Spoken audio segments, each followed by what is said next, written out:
Hindi lahat ng may bisyo masamang tao, at hindi bisyo ang basihan para lang masabi mong masamang tao.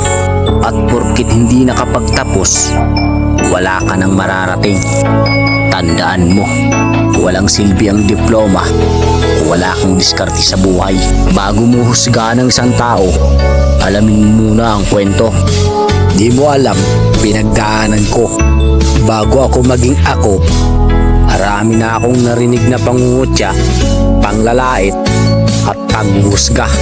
Pinatibay ako ng mga tao, hinubog na ako ng panahon, pasakit at problema, hanggang dumating sa punto na Diyos na lang ang kinakatakutan ko.